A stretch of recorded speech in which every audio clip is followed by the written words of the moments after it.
Pause for thought and join in the barking with Darren Rowe on The Mindful Dog. Hey, there's nothing better on a Sunday morning than waking up with a nice cup of coffee and listening to the radio.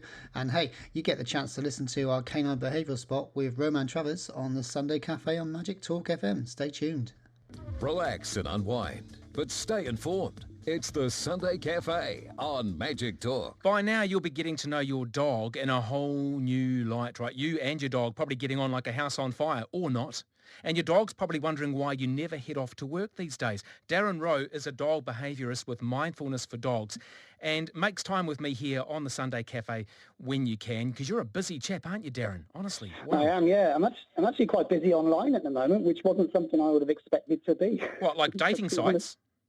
Not quite that one, but no, certainly like consultations and classes. It's quite bizarre running a class online when you've just got the video screen in front of you and you've got 10, 12 people there. That would be very challenging. Does it have some advantages sometimes? Oh, well, it's great because there's less distraction for the dog, for one. So people are saying that they're actually learning more, which is always a good thing, isn't it? But there's a whole, I think the whole of the dog training fraternity are having to deal with all these technological problems. Now, I'm pretty techie, I guess, but there's still things that I don't really understand. But I'm really getting to grips with the Zoom. I love Zoom. It's fantastic, isn't it? It is good. We use Zoom and WebEx, and I'm actually sick to death of WebEx meetings. Every time I see an invite now in my real job, I pretend I'm busy, and they say, well, where are you going? I go, I don't know, anywhere. They're so boring. Anyway, look, let's get on with this. If you've got a question for Darren Rowe about your dog and the behaviour that's going on, it could be you that needs correcting, not the dog, but you can ask Darren on 0800 844 747. Darren, this week Newsroom ran an article looking at the increase on the incidence of off-lead dog bites. Yeah. Why are people so silly when it comes to letting their dog roam around parks and things without leads? Well, I think, to be honest, people are silly anyway, whether we're in the COVID sort of 19 problem or not. The golden rule, I think there's actually some quite strict bylaws about this kind of thing. You know, if your dog doesn't have a solid recall, then you shouldn't let it off lead. Yeah. That's the simple rule. And that's half the problems. But I touched on this probably last year, actually, that when we take our dogs to the park, we see it as just a way to let our dogs just run off and do what they want. But sorry, I've got a bit of cough today, but nothing too bad. But it's not the case. When we go to the park, we actually still got to be focused on our dogs and still got to be really making sure we know exactly where they are, because fights with dogs can happen in milliseconds, and it can look like it's absolutely fine, and then suddenly, boof, it just kicks off. Horrible, isn't it? Yeah. Look, you've got that issue too. One of the other big issues that came up in the story on Newsroom is the pressure that veterinarians are under from stroppy customers. I guess, can you believe that? I don't understand what that's all about, but anyway. We had a little incident recently with one of our dogs, and we had to go to the vets. And, I mean, it's a hard time for them. So not only are they having to work where most people are being at home, which is one thing that, it's not very nice for them, but there's no excuse for being stroppy to vets. I mean, they're trying to provide a great service. And it's a hard one to do, isn't it, when in this situation? You know? It's incredibly tough. The job of a vet is hard anyway, because they have the patient, which is the dog, and then they have you as the owner. They've got to try and make both people happy. Well, one's not a person, one's a dog. I think one of the main problems is that the vets will come and pick your dog up and take the dog in. I think people are getting stressy that they're not with their dogs. You know, these are trained professional people around animals. They're not going to stress your dog out any more than they would do if you were there. In fact, you're probably going to stress the dog out more if you are there. Yeah. So back it up, people. Give the vets a bit of a break. Right. Now, I've heard something about dogs being used to detect coronavirus. Is this true? Well, yeah, there was an article that came out quite recently. I found it quite interesting because I don't know if people realise, but dogs are used quite a lot for sniffing things. You see them in the airports, they'll be sniffing for sweets and things like that, and fruit and that kind of stuff. But they've actually been used for quite a while now to detect things like malaria and cancer, and also like Parkinson's, which is mad. And I've got a sort of science background, and each sort of virus and bacteria has a particular smell when it infects a human being, and those dogs have amazing noses. The scent cells in their nose, millions and millions of them. And what they can do is they can actually be trained to detect that smell. So the latest thought by the London School of Hygiene and Tropical Medicine is that they could train, now there's a big if here, if coronavirus actually has a unique smell, and if it's like normal influenza it does, they're training their dogs to sniff out that smell. Incredible Wouldn't stuff. That be fantastic? It would be fantastic. One of the ironic things with coronavirus coronavirus is that one of the first symptoms as a human is you lose your sense of taste. I'm not sure about smell, but Oh, is that right? yeah, it's Okay, I didn't know weird. that. Ugh, apparently Oh, wow. Yep. The other thing is that you can actually train a dog to detect changes in temperature as well. So if you've got a fever, they can be detected. So I think the thoughts are it's probably not going to be done in time for this pandemic, if that makes sense. But once the pandemic has started to flatten out, and I think the idea is that these dogs will be in airports and ports and things like that to detect people coming into the country. Yeah. And they've had with the malaria, they've superseded the WHO standards for detection. So they're pretty good. Dogs are amazing, aren't they? Oh, they are an incredible little thing. I just want a dog that actually puts the jug on and makes me a coffee in the morning. That's the kind of dog that I would buy. That is so cool. How Well, can dogs support us during this whole lockdown period? Well, I mean, there's obviously the emotional control, isn't it? The emotional support. Now, dogs are the most forgiving animals in the world, aren't they? You know, it doesn't matter how bad our day is. They're always there. They're always happy to see us, generally speaking. They always want a tickle and a stroke. So there's been many studies about how stroking dogs and massaging dogs can lower your stress levels, which is really good. So that's certainly something that we need to be thinking about. But one of the things that at the moment is happening is that the dogs are actually giving us a purpose and a focus, which is quite interesting because normally, you know, at the moment with so much time on our hands, I don't know about you, but I'm procrastinating terribly at the moment, sort of trying to do one thing, then another thing, another thing. Whereas the dogs are actually focusing people down, like, let's go for a walk, let's do some training, let's go and do whatever with our dog. So that's quite a good thing to keep that routine in place. Yeah, they'd be absolutely loving it. Look, if you've got questions for Darren, don't be shy. He won't bite like a Jack Russell. No, well, actually, that's terrible. I shouldn't have said that. Jack Russells are they're a ferocious little dog, though. Hey. Yeah, last time you said that, we had about 5 people phoning with Jack Russell. I know. Yeah, everyone gets so defensive. Every terrier that I know thinks they're the size of a Rottweiler. They've got these big personalities, don't they? Completely, yeah. And the thing is with a dog, the size of a dog doesn't matter. It's what's inside their head that's going on. So, yeah, you buy a small dog thinking it's going to be an easy dog to look after, and not necessarily. Oh, no, definitely not. All right, so it often begins with the training, and you can get some really good advice from Darren Rowe right now, 0800 844 747. Darren, stick around because we're going to be joined by Angela Vale very soon from Footprint, and she's going to tell us the importance of actually having a will for your dog. Have you got one? I do, actually, and I do have my dogs in it, yeah. Good Lord, I've never heard of this. Back soon here on the Sunday Cafe. Keep the feedback coming on 3920. It's 9:14. If you are leaving your fortune, by the way, like Sean Plunkett, to your secret lover in the far north maybe, and your piano to your nephew, that's okay. But what about your pets? Angela Vale is the head of the country's largest provider of online wills, Footprint, and she's here now with me on the Sunday Cafe. G'day, Angela, how are you? I'm good, thanks. Hope you're well. I'm very well. I've got a will. I don't have a dog, though, or a cat, so I'm okay on that front. But I was just asking our current host guest, Darren Rowe, if he's got wills, and he says he has. Darren, what are your questions for Andrea? Well, I was one of the biggest questions I actually have is if I leave my amazing fortune, I wish, to look after my dogs when I die, how do I make sure that money actually goes to the dogs? Yes, you put it as part of the clause. So if you're assuming that you've had a conversation with the person you would like to be the caregiver or guardian, and you have the money conversation and you talk about what the money is to be used for, etc., then in your will you gift that money to that person, and there are conditions with that. So it's conditional on that they take their pet or animals, and they use that money accordingly. And Angela, this is interesting because I don't think I've ever heard of a will for dogs or cats or whatever. Is this quite a new thing? Putting a clause in the will for a pet isn't new. It's been done for a long time, but it's certainly, the requests for it have increased a lot, particularly over the last 6 months, and even more so now with all the isolation stuff. There's been a bit of a spike. I guess people are at home thinking about it more and want to make sure that their pets are looked after if the worst were to happen. Okay. Is it true that pets are deemed to be relationship property? Oh, it is. Like I'm a pet lover. My 2 dogs are trying to be quiet upstairs, and I'm quite saddened by the fact that they're considered property, because for us they're definitely family. But you're quite correct in that. Okay, Darren, any other questions from you? Yeah, I was going to say, could I like set up a trust for my dog?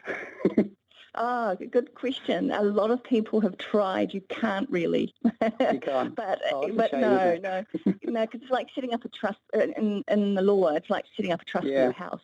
Yeah, so it's for an object. My fear is, my ultimate fear is, because obviously my dogs are my life, and my ultimate fear is that if anything does happen, that someone will take my money. And although, how do I police? I can't, obviously, but how do you police that the dogs are being looked after? That's the concern, isn't it? Whereas a trust would be one way to do that, maybe. Yes. Well, again, you can set up not the trust for the animal, for your pet. So if your pet's, I don't know, your pet's name Bob, you can't set up the trust for Bob, but you can set up clauses in the gifting of the money to whoever the caretaker is, and it's under those conditions. And so those conditions are quite specific. All right. Angela Vale from Footprint, the country's biggest providers of wills for pets. How many people actually take out wills for their pets? Well, it's not taking out a will for the pet, it's including the pet in their will. Oh, right. Right, and so again, it's been growing and growing. So at this point, it's probably about 30%, but we're seeing an increase at the moment. So it'll be interesting to see where that lands. Yeah, I bet. Hey, here's a little scenario I've been playing this through in my head. What say you're not a cat or a dog fan, and you get left your crazy Aunt Fanny from Fairley's cat collection? Well, again, I guess it's like receiving any type of property gift. You'd have to have a conversation, and with with the other beneficiaries, etc. And let's not forget, for a pet, it's assuming when you put the guardian of this pet for when you pass away, it's assuming that your partner, if you have one, a spouse, isn't alive, because automatically the ownership would transfer to your spouse. So the clause is assuming that your partner isn't alive upon your death. All right. Darren Rowe from Mindfulness for Dogs and Angela Vale here from Footprint, both here to take your questions on 0800 844 747. Darren, have you got another question there? I did a little bit of research, actually, and I was reading on the internet about that wealth of knowledge, and obviously it's all true. There was an American a black Labrador that got left to somebody, and I think they left like $25,000 a year, which is quite a lot of money. And apparently these people, the dog died about a year later, and they kept getting another dog and pretending that it was the same dog, and it went on for like 25 years or something like that. How can you protect yourself against something like that? Because that could be your whole fortune just vanished, couldn't it? Oh, absolutely. Well, yeah, look, I guess you would have to, in terms of clauses, you'd want to wrap that into the clause. So if you want to put protections of having somebody come and, as you've said before, police that, you can potentially put that in the clause, but you'd have to give some real thought to that, wouldn't you? Because I suppose you could do like regular vet checks or something like that, maybe, couldn't you? That could be a way of doing that. Yeah, that's exactly right. So it's just a matter of having those conversations and, thinking about that if you want to put those sorts of protections in, and then that can be written in. Angela, what say we're talking more about, I know that most people regard pets as being cats and dogs, but what say you've got a beloved alpaca that you've trained to fetch the paper? Is your service for more than just cats and dogs? Yes, it is. It doesn't refer specifically to the pet type, because every pet, can be different. You can have all sorts. And it accommodates any type of pet. And again, there's recommendations. You need to have those conversations with the person you're thinking about giving the guardianship to. You need to have the money talk. You need to have the health talk. So, for example, we recommend that you put together a list of medical requirements, preferences, feed, all of those sorts of care instructions. You put all these things together. With us, you'd put them in the digital vault with your will. So you'd want to be taking in all aspects, as if it was your child. It would be the same thing, if it was your child. You've talked about this being part of an ordinary will, but if I go to my lawyer and talk about wanting to keep my budgies in a will and all that sort of carry on, are they going to look at me like I'm bonkers? Will they charge me more? Is it an additional cost, is what I'm saying? Well, anything that takes more time is usually an additional cost. For Footprint, because we work off templates, all legally approved templates. It's in there, so there's no extra time when it comes to putting your will together. But anything that does go in as extra in your will, like every item, becomes part of your estate, and you're having to have an executor manage your estate and your affairs. So the more that's in there, the more time it takes and the more costly it is to administer your estate. So your lawyer is, if they're having to put clauses that don't already exist in, will probably charge you more. Depends on your relationship. But it will cost a little bit more in your estate to have it managed. Have you got any experience that you can talk to us about when it comes to divorce settlements? Probably not many I could draw upon without feeling awkward. Go on, tell us one. Just change the names. Go on. Well, look, you've got to, all I can say is, common sense and good communication count. And, when it comes to divorce, there's certain things in your will that automatically become void, right? And if you're not aware of what becomes void when you get divorced, it can cause certainly arguments down the line or surprises down the line. So what I would say is, be very aware of what's in your will, and as your life changes, as pets come in and out, as people come in and out, you need to have an understanding of how this impacts your will and your final wishes. Do you know what, Angela? It's quite an extraordinary thing. The more I think about it, the more important what Footprint does. It becomes more important because, I've been through the situation of being married for 22 years and we had animals. And at the end of the day, it became a question of, what about the Border Terrier? And there was no way I was giving up Max. He was mine, So you do need to think these things through. So it's a good idea. Angela Vale, the Chief Executive Officer from Footprints, how do people get in touch to get this added into their will or talk to you about doing that? We're online, so you can look us up on My Footprint. Just jump on Google, and you can have a look for yourself. There's information on the website. Our contact details are there. You can give us a ring. Easy. Just look us up, and we're there to take any calls. Monday to Friday, there'll be somebody on the phones, and otherwise there is plenty of information on the website. Yeah, really good. Thank you so much for your time on the Sunday Cafe. That's Angela Vale. The company's called Footprint. Just look online, you'll find it. Think about it. I mean, seriously, you both love that poochie. Hey, who's going to get the pooch when things fall to pieces? It's a horrible thought, Darren, but you do have to think ahead, don't you? Yeah, I've always said that my wife gets the naughty ones and I get the good ones. That's not Hey, hang on. You've got more than 7, so oh my goodness. Yeah, we've got a fair few, yeah. It would be a bit of an ordeal, so we don't ever want to go there. Darren Rowe from Mindfulness for Dogs, 0800 844 747. If you've got a question around dog behaviour or just your lack of ability to get the dog to understand what you're trying to train it to do, that's really the key to it sometimes, isn't it? Yeah, it is. It's that clear line of communication, isn't it, with the dogs? We quite often think that we're telling the dog the right thing, and in fact we're almost telling it the opposite, and then we're getting frustrated when it's not doing what we tell it, but it's actually doing exactly the right thing. Yeah. All right. There's a text here. Yeah. Someone's texting to say, hello, what do I do with my lovely dog at home? She's bursting with energy and becomes a bit mental when she sees other dogs. Not aggressive normally, just playful. Yeah, that's going to be a problem actually as we come out of lockdown, when we suddenly throw all these dogs into the park to play. They're just going to be so excited to see their buddies that they're just going to end up escalating, and their excitement is going to get so much that they can't control it, and then it could potentially turn into sort of nastiness. So I think we need to be a little bit careful when we do release our dogs, let the dogs out, as they say, to make sure we're moderating their stress levels and their excitement levels. So just small parts, and then put them back on lead and let them go again and let them play. The best... It's a hard one, isn't it? I use tuggy toys. So we take the dogs out and we play tuggy, and we can tire our dogs out in like 10 minutes playing tuggy, and they're mentally and physically tired. Mm-hmm. So that's probably a good way of doing it. You don't need to run a dog for hours to get rid of energy. I tell you one thing that might be an issue at the moment, because people are literally stuck at home for weeks and weeks at a time. They might want to change the fact that their dog is inside. Do dogs understand it when you suddenly decide they're not an indoor dog? Yeah, that's a bit of a bugbear to me. Indoor dogs, outdoor dogs and indoor dogs, I've never heard that idea until I came here, came to New Zealand. But for me, an outdoor dog is a dog that was indoors, didn't behave well and got kicked out. That's normally the case.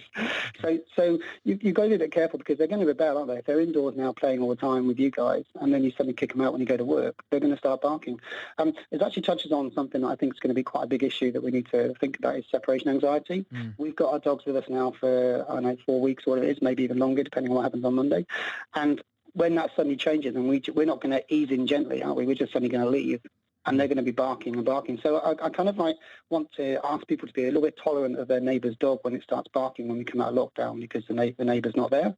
Just give the dogs a bit of time to get used to the new fact that they haven't got loads of people around them. You don't go complaining to the council straight away. Give them a chance. Drives you nuts, though, doesn't it, when someone's dog just barks all day? Honestly. Yeah, but it's going to happen. It's going to happen, Ronan, because we've got these dogs changing their situations again when they're used to having their family around them and suddenly they're all gone. Yeah. They're going to get worried, yeah. One thing also that might be an issue for people they're seeing more because people are at home more is that dogs challenge people for spots that they deem to be theirs, like that spot on the couch. And one of the biggest attackers of children are Labradors, and that's only because they're a very commonly owned dog, isn't it? It is, yeah. There's quite a few of them. I think the stats in America said it was a Labrador, the most likely dog to attack. It's called resource guarding, and it's something that you need to be quite vigilant of, especially in this sort of time when we're locked down. A dog will see something that's a resource, and if it doesn't get it very often, we can cause a resource. So if I give a dog a toy, but I only give it to it occasionally, it becomes a really valued resource, right? If then that toy goes down, that dog's a little bit likes that so much he doesn't want to give it up, he'll defend that, and it normally happens with food. So the last thing you do when you've got a resource guarder is take the resource away from them, because if you think about that, it's like taking the toy off the kid. They want it even more. So you have to make sure that that resource is freely available and it doesn't become a guarded resource. Yeah, makes sense. That makes sense? Yeah. Something else that people may want to try if they've grown up with dogs like I have, and I've never understood a dog that pulls, almost choking itself on a lead, is maybe changing to a harness, Darren. Yeah, definitely. I think definitely a harness. I mean, I see the dogs walking down the road here, and there's going to be a few problems with necks and sort of garroted dogs, I think is the right word. Certainly harnesses, I personally always use a harness, unless you've got a dog that walks absolutely perfect on a lead, on a collar, always a harness. It's just much nicer, isn't it, if you think about it, just the whole thing. You're trying to build a nice relationship with your dog, and then you're going and sort of almost breaking his neck every time he goes for a walk. Here's a quick text for you, Darren. How can I stop my two dogs barking madly when anyone comes onto the property, even when they see I know the person? They won't stop. It's becoming quite stressful. So it depends. I mean, there's always the two sides to training. There's always a physical side and there's always a training side, a behavioural side. So the first thing I always look at is the physical side and say, can I change the physical environment to stop the dogs from having access to that particular area? Because that's one way of doing it, okay? Then I can start to bring that situation back into play, but under my control, and then I can start to do the behavioural stuff. But until you can take it away from them, it's really hard to sort of stop it. Without seeing the whole situation, it's quite a hard one. But you can teach a dog to bark. You can go online, you can find lots of things. It's a really sort of dangerous thing because you can teach them to bark even more. But you can teach them to bark and then you can teach them to not bark, if that makes sense. So that's something you could look at. Well, the man who can help you with that is Darren Rowe from Mindfulness for Dogs. How do people find you, Darren? You can find me on Facebook, and please do at the moment because I've got my two gorgeous little puppies online pictures on there, and I want some help with naming them. So please go on there. You can find me on Facebook, Mindfulness for Dogs, or you can find me on the website, www.mindfulnessfordogs.com. Yeah, brilliant. Darren, thank you so much for being here and part of the Sunday Cafe team. Much appreciated. You've been listening to Darren Rowe on The Mindful Dog, giving our canine friends a voice throughout the world. To find out more about what we do, visit our website at www.mindfulnessfordogs.com.